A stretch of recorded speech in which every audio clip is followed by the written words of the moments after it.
भारत सदा से वीर पुरुषों की धरती रहा है। यहाँ के धीर वीर सैनिकों ने हमेशा ही देश की आन के लिए अपनी जान को मोर्चे पर अड़ाने में कभी देरी नहीं की। हिंदुस्तान की यह विराट धरती सदा से ही एक से एक वीर जवानों से पुष्पित पल्लवित रही है। अपने प्यारे राष्ट्र की पहरेदारी के लिए जब हमारे जवान सीमा पर होते हैं, तब इनकी बदौलत हम और आप अपने अपने घरों में चैन की नींद सोते हैं। आज के वीडियो में हम बात करेंगे एक प्रचंड शक्तिशाली और वीर सैनिकों का स्पेशल फोर्स यानी कि मार्कोस कमांडो के बारे में। इंडियन नेवी के मार्कोस के बारे में सुना? मगरमच्छ सुना? मगरमच्छ के भी बाप। जहाँ मगरमच्छ भागते दिख जाए ना, 100, 200, 500 मगरमच्छ भागते, तब समझना एक मार्को आया है।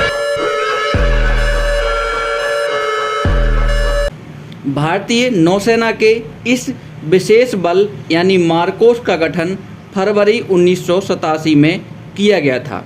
द फियरलेस यानी बहादुर और निर्भीक मार्कोस का मोटो है।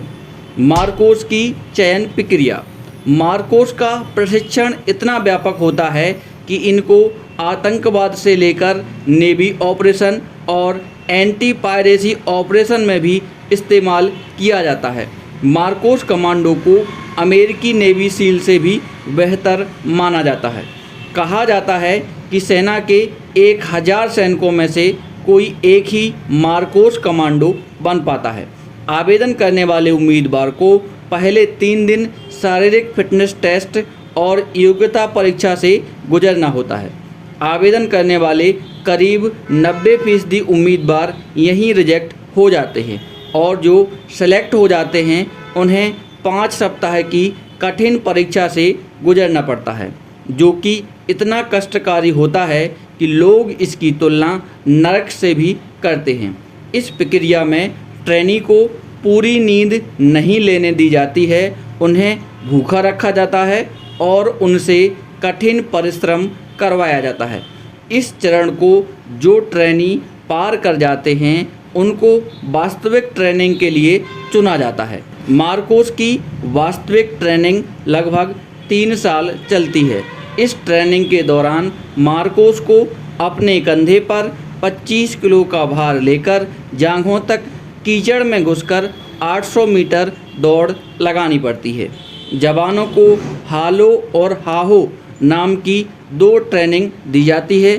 हालो जंप में जवान को लगभग 11 किलोमीटर की ऊंचाई से कूदना पड़ता है, जबकि हाहो जंप में जवान को 8 किलोमीटर की ऊंचाई से कूदना होता है और 8 सेकंड के अंदर अपने पैराशूट को खोलना होता है। मार्कोस कमांडो को हेलीकॉप्टर, जहाज, आधुनिक हथियार और मार्शल आर्ट का प्रशिक्षण भी दिया जाता है। मार्कोस कमांडो की अधिकतर ट्रेनिंग मुंबई के INS अभिमन्यु में होती है। मार्कोस के प्रशिक्षण के लिए अन्य प्रमुख केंद्र गोवा, कोच्चि, विशाखापट्टनम और पोर्ट ब्लेयर में स्थित हैं। मार्कोस को अपनी पहचान को छिपा कर रखना होता है। यहाँ तक इनके घर वालों को भी पता नहीं होता कि वे मार्कोस कमांडो हैं। अब हम बात करेंगे मार्कोस कमांडो के किए गए ऑपरेशन की। तो मार्कोस कमांडो मुख्य तौर से समुद्र से जुड़े ऑपरेशन करते हैं, लेकिन ज़रूरत पड़ने पर ये आतंकवाद विरोधी ऑपरेशन, एंटी पायरेसी ऑपरेशन, समुद्री डकैती, समुद्री घुसपैठ को रोकना, बंधक लोगों का बचाव, हवाई जहाज अपहरण, रासायनिक हमलों इत्यादि से निपटने का कार्य भी करते हैं। आइए जानते हैं कि मार्कोस कमांडो ने किन किन ऑपरेशन में भाग लिया है।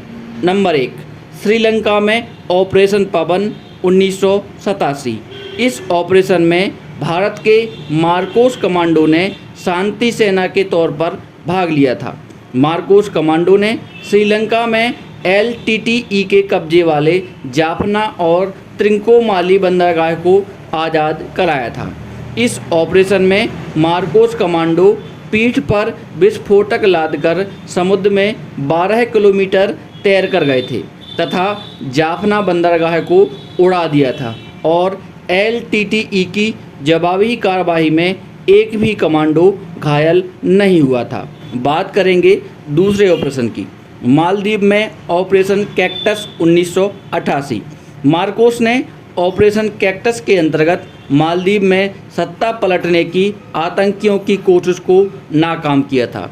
इस ऑपरेशन में मार्कोस ने अपने अदम्य साहस और वीरता को प्रदर्शित किया था। नंबर तीसरा जो ऑपरेशन है वह है कारगिल युद्ध में ऑपरेशन विजय 1999। इस लड़ाई में मार्कोस कमांडो ने पाकिस्तान को उसके इलाके में वापस भेजने में मदद की थी। लड़ाई में बिना सामने आए पाकिस्तान को धूल चटा दी थी। चौथा नंबर का जो ऑपरेशन है वह है ऑपरेशन ब्लैक टॉर्नेडो 2008। 26 नवंबर 2008 को मुंबई आतंकी हमले के दौरान मार्कोस कमांडो ताज होटल में घुस गए और मार्कोस की कार्यवाही में कसाब को छोड़कर सभी आतंकवादी मारे गए थे। इसके अलावा मार्कोस कमांडो कश्मीर में भी सक्रिय हैं। एक कमांडो कश्मीर के लोगों के साथ ही आम लोगों की तरह रहते हैं और आतंकवादियों के खिलाफ कार्यवाही में महत्वपूर्ण भूमिका निभाते हैं। हम सभी भारतवासियों को अपने इन जाबाज मार्कोस कमांडो पर बहुत फक्र है। जय हिंद, वंदे मातरम, भारत माता की जय।